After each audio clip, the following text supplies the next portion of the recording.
Imagine waking up in a society where your morning might involve getting state-of-the-art medical surgery, Right. and then your afternoon spent dodging clay grenades filled with unquenchable liquid fire. Naturally. And, you finish your day by absolutely scandalizing European dignitaries just because you decided to eat your feta cheese with a two-pronged golden utensil. It really, I mean, it sounds like some sort of bizarre, chaotic time travel novel. It totally You've does. got elements of modern medicine right alongside ancient warfare and Hmm. like Renaissance level dining. But that was actually a very real day in the life of the Byzantine Empire. Exactly. So, welcome to today's deep dive. We are taking a massive stack of research for you today. We're talking encyclopedic histories of medieval military tactics, deep dives into historical metallurgy and swordsmithing, and even some Cambridge University medical Yeah, histories. it's a lot of material. It is. And we are pulling out the absolute best insights for you. And our mission for you today is pretty clear, I think. We really need to shatter this lingering, um, somewhat romanticized misconception about the Byzantine Empire. Right. The eastern half of the Roman Empire that actually survived the fall of Rome. Exactly. There's this myth that they were just this stagnant, slowly fading echo of antiquity. Like they were just sitting around in togas for 1,000 years, drinking watered down wine and just waiting for the Middle Ages to end. Precisely. Yeah. But when you actually get into the weeds of the history, you realize this empire was a highly adaptive, technologically advanced powerhouse. Oh, absolutely. They took the raw materials and philosophies of antiquity Yeah. and actively engineered the medieval future. I mean, they survived for millennia because they were ruthless innovators. And, to survive for 1,000 years when you were completely surrounded by enemies on all sides, you really can't just rely on brute force and the ghost of old Roman legions. No, you have to evolve. Right. Okay. Let's unpack this. Starting with the tools of survival, the military hardware. Specifically, this fascinating weapon called the Spathian, because it wasn't just some generic run-of-the-mill sword. Far from it, the Spathian was an absolute masterpiece of medieval metallurgy. Wow. The Byzantines weren't just, pounding iron into a flat shape. They were importing the finest crucible steel available, often from the East, and using these highly advanced pattern welding techniques. What does that mean exactly, pattern welding? Well, they would fold and twist different grades of iron and steel together, and this created a straight double-edged blade that had a hard, razor-sharp edge, but a flexible, shock-absorbing core. So it wouldn't just shatter if you hit a shield. Exactly. And here's the mechanical difference that just blew my mind when I was reading the sources. If you look at the heavy, clunky broadswords that Western European knights were using at the time, Like the big arming swords. yeah, they were essentially sledgehammers. The weight was distributed all the way toward the tip of the blade to maximize the force of a downward swing. I mean, it took your whole arm and shoulder just to maneuver it. Which is exhausting in battle. Totally. But the Byzantine Spathian had its center of gravity pulled all the way back, resting right near the hilt. Which fundamentally changes how the weapon is used. Exactly. It makes it more like a lethal precision scalpel. Yeah. You didn't need to wind up for a massive swing. You could manipulate the point of the blade with just a flick of your wrist. Right. It was engineered for rapid cutting and precise thrusting, prioritizing speed and agility over just, pure blunt force trauma. And we also have to look at how it was carried, because that's important too. Oh, yeah, the shoulder strap thing. Right. The Spathian was suspended by a specialized shoulder strap called a Zastikion. Mm. And this wasn't just an accident of medieval fashion. By hanging the weapon from a baldric across the shoulder rather than a belt around the waist, it distributed the weight much more efficiently. Oh, that makes sense. Yeah, it completely freed up the abs. So it could be carried comfortably by heavily armored infantry or late skirmishers marching over mountainous terrain for days on end. It's just smart ergonomics. It really is. And what's fascinating here is that the Spathian wasn't merely a piece of battlefield equipment. It was a profound cultural and status symbol. Right. The artistic depictions are amazing. Yeah.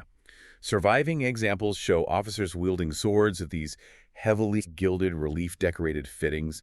The blades themselves were often inscribed with religious texts and inlaid with gold. Wow. So it symbolized a warrior's authority, their place in the imperial hierarchy, and, their faith. But this raises a massive question for me. You read the great Byzantine military manuals like Emperor Leo VI's Tactica, and you look at a map of the empire at its height. They are surrounded by vastly different Oh, enemies. completely different. You've got fast-moving nomads on horseback in the east. You've got these heavily armored charging knights in the west. You've got various navies in the Mediterranean. I mean, how could they possibly use one unified army to fight all of Well, the them? brilliant answer is they didn't.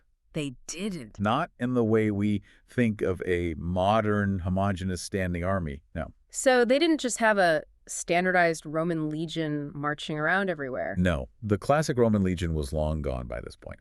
The Byzantine military evolved into what was called the thematic system, or themes. Themes, right. These were regional provincial armies. They were deeply familiar with their local terrain, and they acted as highly mobile field forces.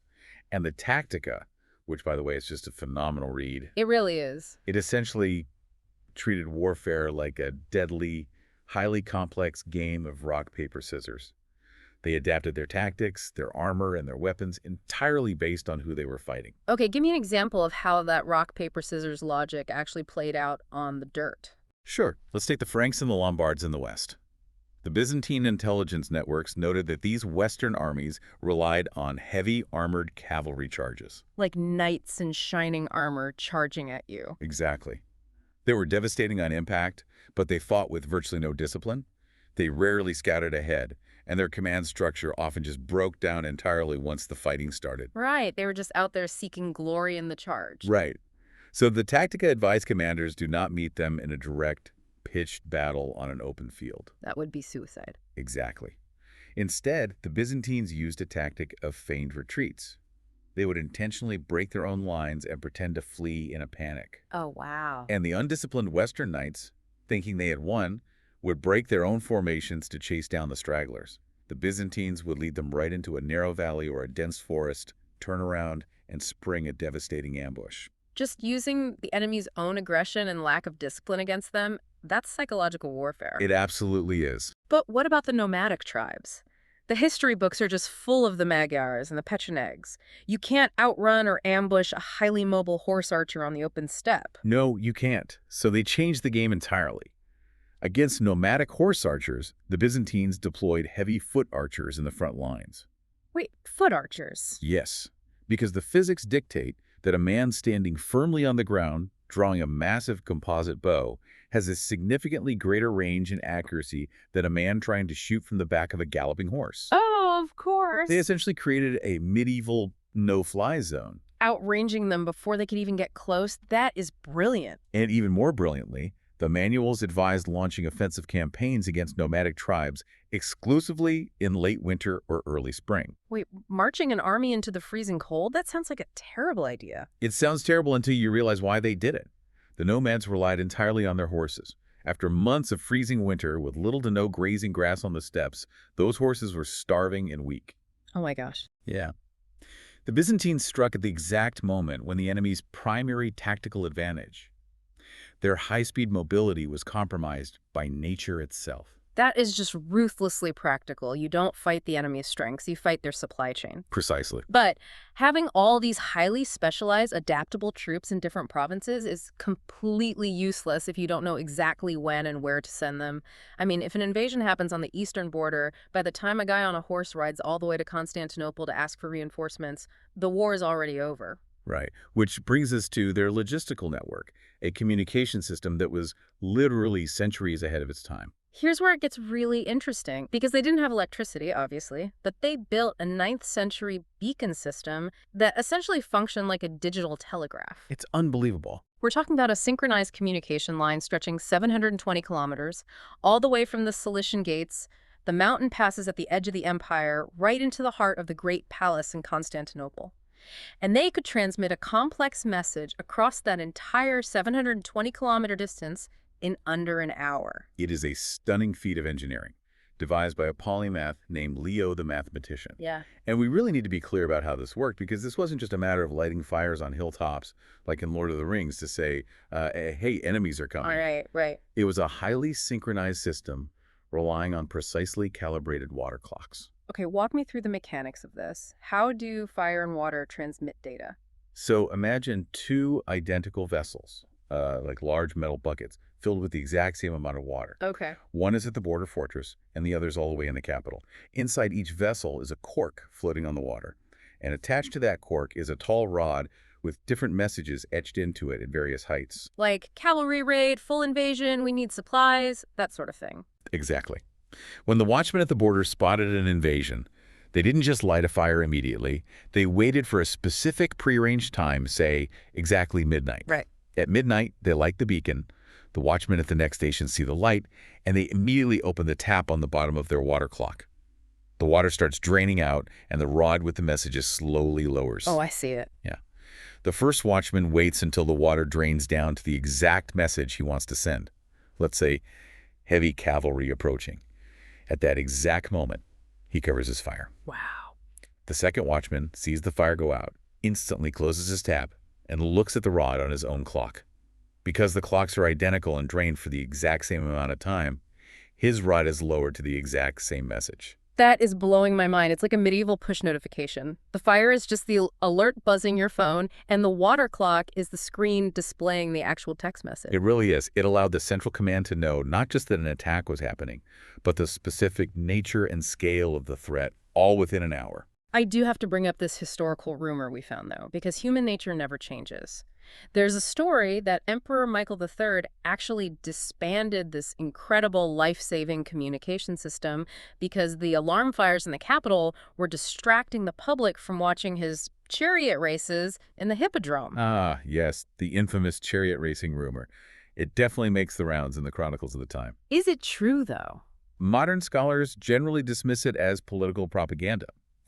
The succeeding dynasty really needed to legitimize their overthrow of Michael III, so they drummed up stories to make him look like a completely incompetent, sports-obsessed fool. A little 10th century smear campaign to justify a coup. Classic. Exactly. But that obsession with systemic infrastructure didn't just stop at military borders. And this is where I think the Byzantine story really hits home for us today. They applied that exact same top-down organizational logic to human biology and healthcare. Yes.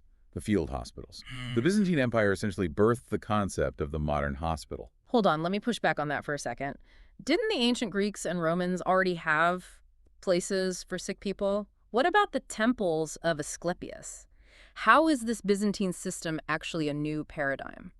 It's a great question. And the real difference is the mechanism of care. In the ancient pagan world, a temple of Asclepius was primarily a spiritual retreat. You went there, you made a sacrifice, you slept in the temple, and you basically hoped the god would visit you in a dream and heal you. It was very passive. So no actual medicine. Right, and if you were deeply wounded on a Roman battlefield, your medical care often depended on whether your specific commander had brought a personal physician. So it was privatized? Luck of the draw healthcare. Exactly. But the Byzantines, who were heavily driven by early ideals of Christian charity and the sheer necessity of keeping a professional army alive, fundamentally shifted that paradigm. They created institutions called the Zenones, and these were staffed by professional, salaried doctors, specialized surgeons, and trained nurses. These weren't places you went to pray for a miracle. They were active triage centers, focused on actual medical cures, anatomical study, and active treatments. You aren't just making soldiers comfortable while they die, you are actively trying to piece them back together. Precise. And the medical audacity they achieved with this institutional knowledge is staggering. I want you, the listener, to picture the reality of the year 945 AD. No modern anesthesia, no antibiotics, no electricity. And yet, Byzantine surgeons in Constantinople performed the first known separation of conjoined twins. It's an incredible, harrowing historical moment. The twins had been brought to the capital from Armenia. They lived in the city for a while, but eventually one of the twins died. Oh, wow. And the surgeons realized that the surviving twin would succumb to sepsis and necrosis within hours if they didn't attempt the impossible. And they did it. They actually performed the surgery. The surgical courage required to cut through shared tissue, tie off major blood vessels, and manage catastrophic bleeding with 10th century technology is almost unimaginable. It really is. And while it is true that the surviving twin only lived for 3 days after the procedure, in the grand sweep of medical history, the fact that the patient survived the immediate trauma of the surgery at all is a monumental triumph. To put that in perspective for you listening, after that surgery in the 900s, the next recorded attempt to separate conjoined twins anywhere in the world wasn't until 1689 in Germany. Unbelievable. That's a 700-year gap in medical capability. The Byzantines were playing a completely different game. This raises an important question, though. How does a culture foster that level of medical and military innovation simultaneously? Yeah, how do they? It comes down to a pervasive societal culture of problem solving. The exact same engineering mindset that synchronized those water clocks and figured out how to ligate blood vessels inevitably spilled over into civilian infrastructure and everyday culture. Oh, absolutely. The crossover is wild. Look at Belisarius, arguably their most famous general. During the siege of Rome in the 6th century, the Ostrogoths surrounded the city and destroyed all the ancient aqueducts. Right. No water meant the massive gristmills couldn't grind grain, which meant the city would starve in a matter of weeks. A classic siege tactic. Cut the power supply. But Belisarius doesn't panic. He realizes the Tiber River is still flowing through the city. So he takes standard river boats, suspends water wheels between them, and moors them directly in the strongest current of the river. That's genius. He invents floating ship mills. The current turns the wheels turn the grinding stones on the boats, the flour is milled, and Rome eats. Problem solved with applied physics. Or look at their architectural physics, particularly the pendentive dome. Oh, the Hagia Sophia. Yes. If you look at the Hagia Sophia, built in the 530s, the architects, who were actually mathematicians, were tasked with a seemingly impossible physical problem.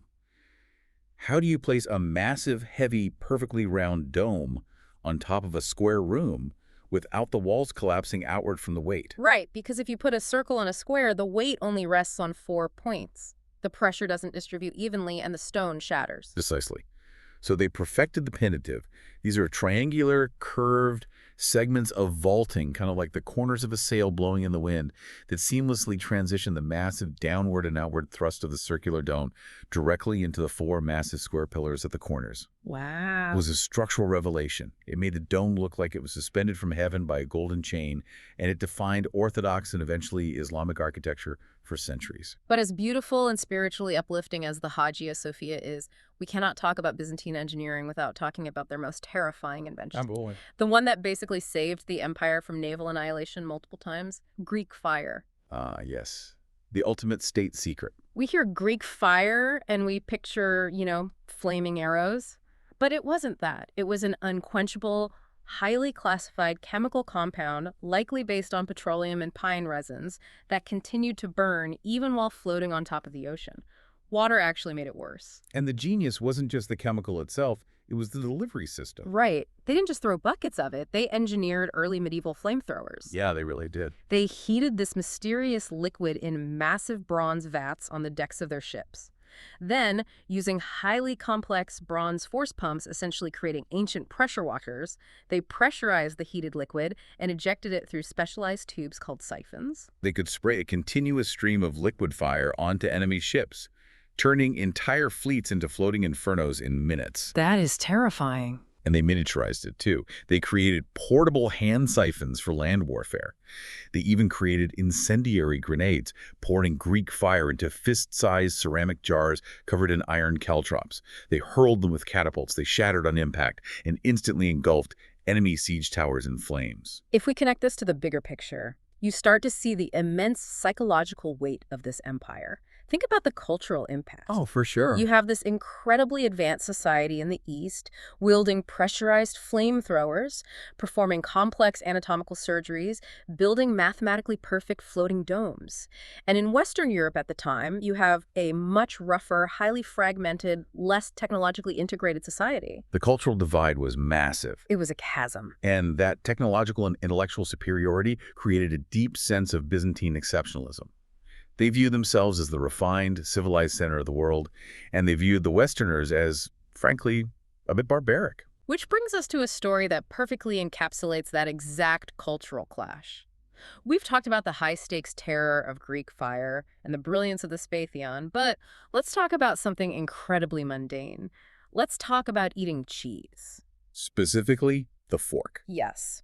It turns out the Byzantines were huge fans of feta cheese, which they called prosophotos. And they weren't just eating it with their hands, they were eating it with a new, controversial invention, the fork. It seems so completely ordinary to us now, but it was revolutionary and deeply polarizing at the time. There is this amazing historical account of a Byzantine noblewoman named Maria Argyropoulina. In the 11th century, she travels to Venice to marry into a prominent family, and at her grand wedding feast, surrounded by Venetian nobility who are all eating meat and cheese with their hands and wiping their fingers on bread, Maria pulls out a personal two-pronged golden fork to eat her food. And the Venetians completely lose their minds. They were scandalized. They thought it was the height of decadent arrogance. A prominent local member of the clergy actually denounced her publicly. His argument was that God, in his infinite wisdom, had provided man with natural forks, meaning our fingers. Right. Therefore, substituting God's creation with an artificial metal utensil was a literal insult to the Almighty. It is a hilarious anecdote, but it perfectly encapsulates that cultural divide we were talking about. To the Venetians, it was an arrogant, blasphemous, unnecessary luxury. To the Byzantine noblewoman, it was just basic hygiene and proper table manners. She didn't want her hands covered in grease. And tragically, the story concludes with Maria dying of a disease a few years later, and the local Venetian clergy smugly proclaimed her death was divine retribution for her sinful use of the golden fork, smitten by God for eating feta with a utensil. You really can't make this stuff up. It's humorous, but it really underscores how profoundly far ahead of their contemporaries the Byzantines were in the mechanics of everyday life, not just in the grand strategies of warfare. So what does this all mean? For you, listening right now, the core takeaway from all this research is that the Byzantine Empire was not just some decaying, stagnant echo of ancient Rome. Definitely not. They were an incredible bridge of continuous, aggressive innovation. They were highly practical, resilient problem solvers. They took the raw legacy of antiquity, the mathematics, the metallurgy, the medicine, and they actively engineered the medieval future. They kept the lights of innovation burning brightly for 1,000 years while much of the world was in the dark. They absolutely did. I want to leave you with one final provocative concept from our research that we haven't touched on yet, but I think it perfectly ties this entire era together. It's called the theory of impetus. The theory of impetus, I don't think I've heard of that. What is the mechanism there? It was introduced by a brilliant Byzantine philosopher and scientist named John Philoponus. It was a revolutionary concept in physics that became the direct scientific precursor to our modern understanding of inertia and momentum. Okay, how does it work? Think back to your high school physics class. Before Philoponus, the prevailing Aristotelian thought was that an object only moves if something is constantly pushing it. But Philoponus argued that an object moves because a force, an impetus, is imparted into it, and it keeps moving forward on its own until that force is exhausted by friction or gravity. Wow, he's conceptualizing momentum centuries before Galileo or Newton. Exactly. And I suggest that this theory of impetus is the perfect metaphor for the Byzantine Empire itself. Oh, I love this. The Byzantine Empire wasn't stagnant. It was an unstoppable impetus. It was a massive cultural and intellectual force put into motion by antiquity. And it carried that tremendous momentum of classical knowledge, military strategy, medical science, and technical innovation straight across the centuries, maintaining its velocity until it crashed directly into the Renaissance. That is so well put. They shaped the physics, the architecture, and the medicine of our modern world long after the empire itself finally fell. From the scalpel-like precision of the forged Spatheon to the digital push notifications of the water clocks, to the simple, hygienic dignity of eating cheese with a golden fork. Thank you so much for joining us on this deep dive. We hope this changes how you view 1,000 years of history. Keep questioning what you think you know, and we'll catch you on the next one.